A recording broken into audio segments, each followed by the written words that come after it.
Karon ang ika-128 ka tuig nga kasumaran sa martyrdom ni Dr. Jose Rizal nga gi-execute siya dito sa Bagong Bayan ni adtong December 30, 1896. Ug karong panahon na daghang pud ang mga dili Katoliko nga grabe nila praise kang Dr. Jose Rizal tungod lagi kay daghang mga sinulat sa Dr. Jose Rizal nga atake kuno sa pagtulun-an sa Santa Iglesia Katolika Apostolika Romana.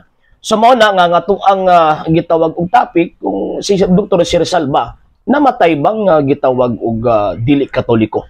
Niagi ba siya nga usa siya ka dili Katoliko? Ang atong tubag si Dr. Jose Rizal gibunyagang Katoliko og niabot ang panahon nga diin nakigbatok siya sa gobyerno sa Espanya, misulod siya sa usa ka gitawag og secret religion, usa ka secret society nga gitawag og Freemasonry. Og tungod ni ana sa iyahang pagdawat, sa iyahang pagsulod ni ining maong gitog kapunungana, siyempre usa sa iyahang gitog mga panumpa sa maong gitog organisasyon, mao man ang pagdili pagdawat or ang paglimod sa pagtuo nga Katoliko. Mao na hinungdan nga diin kun ato ang gitawag og tan-awon ang kasaysayan, makita nato nga naay ngipon si Rizal nga nakigbatok sa gobyerno sa Espanya tungod sa hinungdan nga nagpasakop siya niining maong gitawag og usa ka organisasyon kining Freemasonry. According to Dr. Gregorio Hasaide, ingon pa niya nga gigamit ni Dr. Jose Rizal ang Masonry, ang Freemasonry, gigamit niya isip shield aron dili siya basta-basta mapukan sa gobyerno sa gitawag og Espanya. Then syempre kay Mason man siya, naturalmente nga usa sa mga tawag ining mga buhat og intention sa mga Masons to attack the Catholic faith, to destroy the Catholic faith. So mao na most of the writings of Dr. Jose Rizal before siya gi-execute atake sa pagtulun-an sa Santa Iglesia Katolika Apostolika Romana. Pero kung ato ang obserbahan gud pud og insakto, nahulog nga giatake niya ang pagtulun-an sa Iglesia Katolika Apostolika Romana, pero dili gyud siya actually supak sa pagtuong Katoliko, kung dili giatake lang niya ang pagtulungan sa Iglesia Katolika Apostolika Romana aron maigo niya ang gitawag og gobyerno. Una giingon ni Dr. Gregorio F. Hasaide, usa sa mga banggiitang istorya nato dinhi sa gitawag og Pilipinas. So niagi sa Dr. Jose Rizal nga dili Katoliko, nga naman kay nihangop man siya sa gitawag og kapunungan niining maong gitawag og mga Freemasons. Og hangtod nga dakpan siya, gitrial siya sa gitawag og korte sa mga Espanyol. Then after on that nahukman siya nga execute or nahukman siya nga guilty sa kasong gitawag og rebellion according sa court or sa Spanish court or sa royal court na nakapanaugan siya og tawag ining hukom nga guilty, and ang silot sa rebellion maoning gitawag og death penalty by firing squad. So mao to nga niya gipakanaugan sa gobernador og hukom si Dr. Jose Rizal nga patyon kini sa December 30, 7 AM dito sa Bagong Bayan na karon mao na nang gitawag og Rizal Park. So ang question, nibalik ba pagkakatoliko si Dr. Jose Rizal? Yes.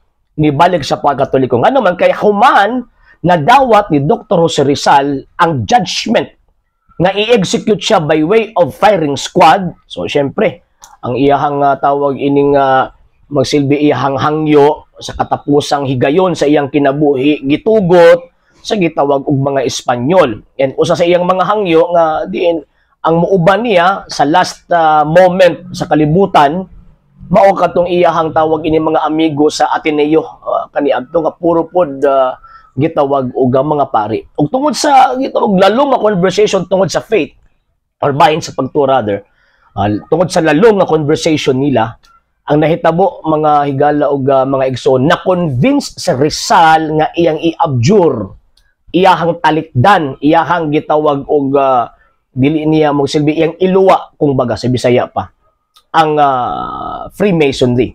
So tungod ni ana nag-issue siya og kining retraction. Yan, gipirmahan niya actually kining ato ang gibasihan kining Jose Rizal Life, Works, and the Writings. Gisulat ni Dr. Gregorio F. Hasaide. Unya iyahaning gikuan, iyahaning gipagawas o gipirmahan uban sa mga saksi nga si Juan de la Fresno, Chief of the Guard Detail, Eloy More, Adjutant of the Plaza. Unya at the same time iyahaning gibuhat, iyahaning gipirmahan 11:30 sa gabi ni adtong December 29, 1896.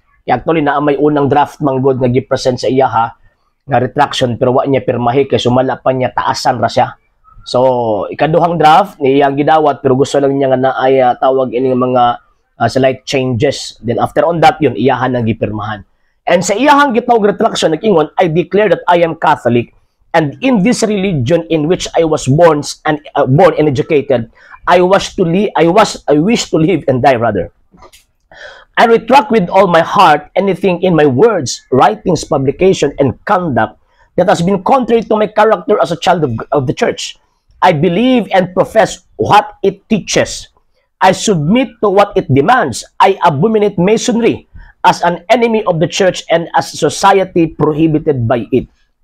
I declare this spontaneously in order to repair any scandal which my acts may have caused and so that God and man may pardon me. Manila, December 29, 1896. So, buti pasabot, katong pagkadili niya Katoliko, kaya nagpasakop sa Mason. So, ang gitawag og nahitabo, iyahatong giabjure, iyahatong gitalikdan, niretract siya, pagkahuman, iyahang gihangop, pagbalik, ang pagtuong Katoliko o gani, kung ato ang tanawon, kaupat pa siya nangumpisal. Before pa siya gi-execute, not less than 4. Ang confession, kapila siya nagrosaryo, kapila siya ni attend og misa og iya paging request ang higala nga gitawag og pari nga maoy mo kasal kanila gamit ang Catholic traditional rite. Maoy mo kasal nila kang Josephine Bracken og gikasal sila according sa rito sa simbahang Katoliko. Pagpadayag ka na nga nibalik sa Dr. Jose Rizal isip po sa kagitawag og Katoliko. And as per sa iyang gitawag og retraction, sumala siyang retraction, nahitabo lang nga giatake niya, nakahimo siyang scandalous action against the faith of the church. Tungod kay, lagi, sakop siya sa maong gitawag og pundok. So ang question, sa Dr. Rizal ba, nagpabiling bang Katoliko? Namatay siya? Nahimo ba siyang Katoliko pagbalik? Yes. O dili magamit sa itong mga higala nga mga dili Katoliko ang mga writings Dr. Jose Rizal against sa Catholic faith nga naman kay again iyahan ng giretract og na mga dokumento opisyal ng gihuptan sa mga historiador concerning of that information. Sa hindi pa po nakapag-follow sa mga pages po natin, i-follow nyo po yung mga pages po natin, RJ Horolanciano II TV Apolia Punto Argumento page, Kuya Apologist TV page, and RJ's Vlog 2022. And pwede rin po kayo mag-send po dyan ng Facebook stars. And also, sa atin po mga channels, sa hindi po nakapag-subscribe, subscribe po ninyo yung mga channels natin, Dalay Catholic, Apologist International Official, RJ Sano II TV, Kuya Apologist TV, and Barrio Kawayan Religious Forum. And pwede rin po kayo mag-send po dyan ng super sticker, super chats, and super thanks. And maraming salamat po sa mga kapatid mga Katoliko na always pong tumutulong sa programa po natin. Maraming salamat po. Nang dahil po sa tulong at suporta po ninyo, ang programa pong ito, until now, andito pa rin po sa social media.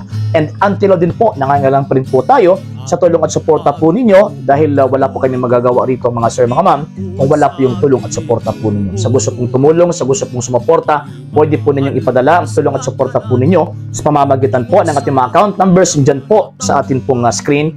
And pwede nyo po kaming i-message sa ating pong page kung via remittance po yung ipadala po ninyo. Maraming salamat po in advance.